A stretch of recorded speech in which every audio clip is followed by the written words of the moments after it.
दोस्तों, जब भी बात आती है इन्वेस्टमेंट करने की तो लगभग हम सभी लोग कंफ्यूज ही रहते हैं। आखिर किस प्रकार से इन्वेस्टमेंट किया जाए कि हमें ज्यादा से ज्यादा प्रॉफिट हो सके। क्या धीरे धीरे हर महीने एक छोटा अमाउंट इन्वेस्टमेंट करना सही रहेगा या फिर एक बार में ही एक बड़ा और भारी भरकम अमाउंट करना सही रहेगा।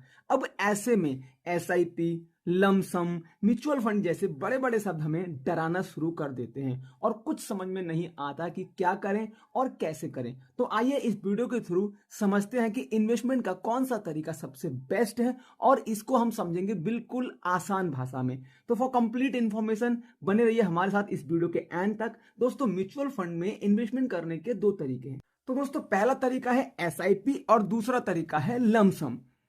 लंबे समय तक हर महीने थोड़ा थोड़ा अमाउंट इन्वेस्टमेंट करने को फाइनेंस की लैंग्वेज में एसआईपी कहा जाता है। एसआईपी यानी कि सिस्टमैटिक इन्वेस्टमेंट प्लान, जबकि एक ही बार में एक भारी भरकम अमाउंट को इन्वेस्टमेंट करने के तरीके को लमसम कहा जाता है। अब बात आई है कि इन दोनों में से कौन सा तरीका इन्वेस्टमेंट करने के लिए बेस्ट है। तो आइए जानते हैं कुछ स्टोरीज के थ्रू। दोस्तों, ये है मिस्टर राकेश, जो कि एक 30 ईयर्स ओल्ड वर्किंग प्रोफेशनल है और महीने का लगभग 25 से 30 हजार रुपए कमाते हैं। राकेश चाहता है कि वो अपना पैसा कहीं इन्वेस्टमेंट करे। अब इन्वेस्टमेंट करने के लिए उसके पास दो तरीके हैं, या तो वो लमसम के थ्रू एक बार में ही सारा पैसा इन्वेस्ट कर दे या फिर वो हर महीने 5-5 हजार करके एसआईपी में इन्वेस्टमेंट करे। क्योंकि राकेश के पास पैसों की थोड़ी कमी है और अपने जॉब के बिजी शेड्यूल के कारण वो मार्केट में रिसर्च जैसी चीजों पर ध्यान नहीं दे पाता। इसलिए उसने डिसाइड किया कि वह अगले 20 महीने के लिए 5-5 हजार रुपए एसआईपी में इन्वेस्टमेंट करेगा। राकेश ने पूरे डिसिप्लिन के साथ अगले 20 महीने तक इन्वेस्टमेंट किया। 20 महीने के बाद राकेश का ऑन एन एवरेज 12% रिटर्न के हिसाब से टोटल अमाउंट हो गया 1,32,000। जबकि इन 20 महीनों में उसे टोटल 1 लाख इन्वेस्टमेंट किया, यानी उसे 32,000 रुपए का प्रॉफिट हुआ, जो शायद कोई भी अदर एफडी वगैरह नहीं दे सकता। अब दूसरी तरफ मिस पूजा, जो कि एक मेकअप आर्टिस्ट है, हाल ही में उन्हें एक अच्छी सेविंग की है जिससे उनके पास 1 लाख रुपए हैं और पूजा चाहती है कि वो इन पैसों को जल्दी से जल्दी कहीं पर इन्वेस्टमेंट कर दें। पूजा की एक रेगुलर इनकम ना होने की वजह से उसे एसआईपी में इन्वेस्टमेंट करना सही ऑप्शन नहीं लगा, इसलिए उसने 1 लाख पूरा इन्वेस्टमेंट लमसम के थ्रू कर दिया। अगले 10 महीने के बाद मार्केट इतनी गिर गई कि पूजा को अपने पैसे इन्वेस्टमेंट करने का डिसीजन गलत लगने लगा। उसने जल्दी जल्दी में अपना लमसम में किया हुआ इन्वेस्टमेंट का पैसा वापस निकाल लिया, जिससे कि पूजा को 80,000 रुपए ही वापस मिले और 20,000 लगभग 20% का लॉस झेलना पड़ा। इन दोनों को अगर कंपेयर किया जाए तो राकेश और पूजा दोनों ने ही सेम इन्वेस्टमेंट किया था। राकेश ने एसआईपी के थ्रू किया था जबकि पूजा ने लमसम के थ्रू किया था, लेकिन एक को 12% का प्रॉफिट हुआ तो वहीं दूसरे को 20% का लॉस हुआ। दोस्तों, इस एग्जाम्पल को देखकर आपको यही लग रहा होगा कि एसआईपी में इन्वेस्टमेंट करना सही है और लमसम में पैसा इन्वेस्ट करना सही नहीं है, लेकिन ऐसा बिल्कुल नहीं है। दरअसल यह आपके इन्वेस्टमेंट करने के तरीके और मार्केट के बारे में आपकी समझ पर डिपेंड करता है। एसआईपी एक ऐसा तरीका है जो लॉन्ग टर्म है और बियरिश मार्केट के लिए बेस्ट ऑप्शन है। वहीं लमसम एक शॉर्ट टर्म है और बुलिश मार्केट के लिए इन्वेस्टमेंट का बेस्ट तरीका है। आइए इसे भी एक एग्जांपल के थ्रू थोड़ा आसान भाषा में समझते हैं। दो फ्रेंड्स हैं, एक का नाम है अजय और दूसरे का नाम है विजय। अजय एक गवर्नमेंट एम्प्लॉय है, इसकी मंथली एक फिक्स इनकम है, और वहीं विजय एक बिजनेसमैन है जो स्टॉक मार्केट के बारे में बहुत अच्छी समझ रखता है। अब साल 2008 में दोनों डिसाइड करते हैं कि वे अपने पैसे कहीं ना कहीं इन्वेस्टमेंट करेंगे। अजय की एक फिक्स इनकम होने के कारण वो डिसाइड करता है कि वह हर महीने 5,000 रुपए एसआईपी में इन्वेस्टमेंट करेगा, वो भी पूरे 10 साल के लिए। लेकिन विजय एक बिजनेसमैन था और उसे मार्केट की अच्छी समझ भी थी, इसलिए उसे मार्केट का एनालाइज करते हुए डिसाइड किया कि वो 5 लाख रुपए लमसम के थ्रू इन्वेस्टमेंट करेगा। 2008 से लेकर 2018 तक अजय ने डिसिप्लिन के साथ प्रत्येक महीने 5-5 हजार रुपए की एसआईपी करके टोटल 6 लाख का इन्वेस्टमेंट कर दिया। अब 2018 में उसके पास टोटल अमाउंट था 10,32,000 रुपए, यानी कि उसे 4 लाख का प्रॉफिट हुआ, जो लगभग 10% रिटर्न है। वहीं दूसरी तरफ विजय ने 5 लाख लमसम में इन्वेस्टमेंट किए थे, जो 2018 में आकर के 30,95,000 रुपए के आसपास हुए। उसे लगभग 26 लाख रुपए का प्रॉफिट हुआ, जो कि होता है 20% रिटर्न।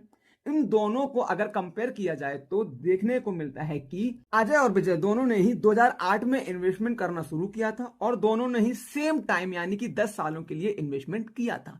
लेकिन इसके बावजूद भी अजय को रिटर्न मिला 10% जबकि विजय को रिटर्न मिला 20%। अब ऐसा नहीं कह सकते कि लमसम में इन्वेस्टमेंट करना ज्यादा फायदेमंद है। जैसा कि हमने पहले कहा कि यह डिपेंड करता है आपके इन्वेस्टमेंट के तरीके और मार्केट पर कि मार्केट बियरिश है या फिर बुलिश है। दूसरे एग्जांपल में विजय को मार्केट की अच्छी नॉलेज थी, इसलिए उसे पता था कि 2008 के फाइनेंशियल क्राइसिस के कारण मार्केट फिलहाल बहुत डाउन चल रही है, लेकिन आने वाले समय में मार्केट इस पॉइंट से नीचे नहीं बल्कि ऊपर ही जाएगी, यानी कि मार्केट बुलिश होगी। इसलिए उसने अपना पैसा एसआईपी के थ्रू नहीं बल्कि लमसम के थ्रू इन्वेस्टमेंट किया।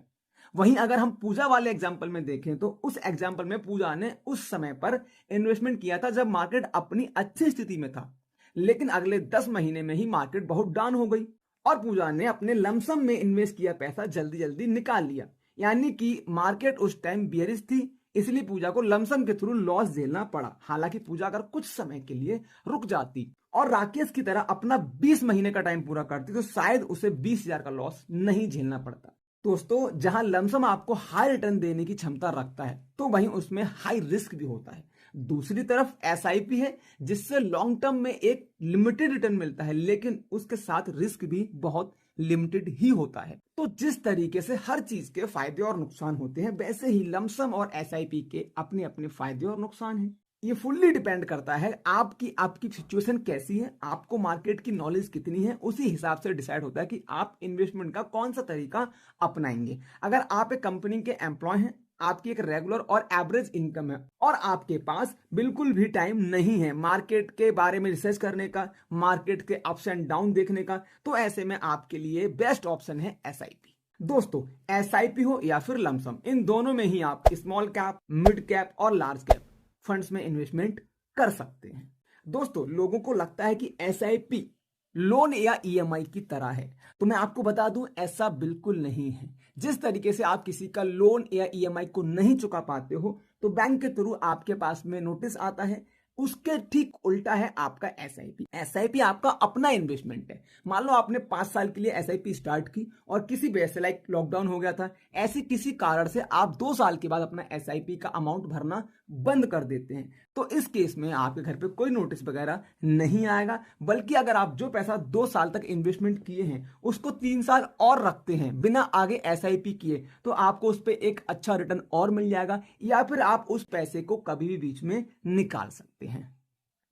बाकी आपको समझ में आ गया होगा कि अगर आपके पास टाइम नहीं है, आपकी एक छोटी इनकम है पर रेगुलर है, तो आपके लिए एसआईपी सही ऑप्शन हो सकता है। और अगर आपके पास में मार्केट की नॉलेज है, आप मार्केट का एक सही मूवमेंट पकड़ के एक अच्छा मौका देख के बियरस मार्केट में बुलिश मार्केट की अपेक्षा करते हुए एक बड़ा अमाउंट लमसम के थ्रू इन्वेस्टमेंट करते हैं, तो वहां आपको प्रॉफिट हो सकता है। अब एट द एंड में आपको बता दूं, ये वीडियो पूरी तरीके से एजुकेशन पर्पस के लिए बनाया गया था, और अगर आप किसी तरह कोई इन्वेस्टमेंट करना चाहते हैं तो अपने फाइनेंशियल एडवाइजर से या खुद की सूझबूझ से करें।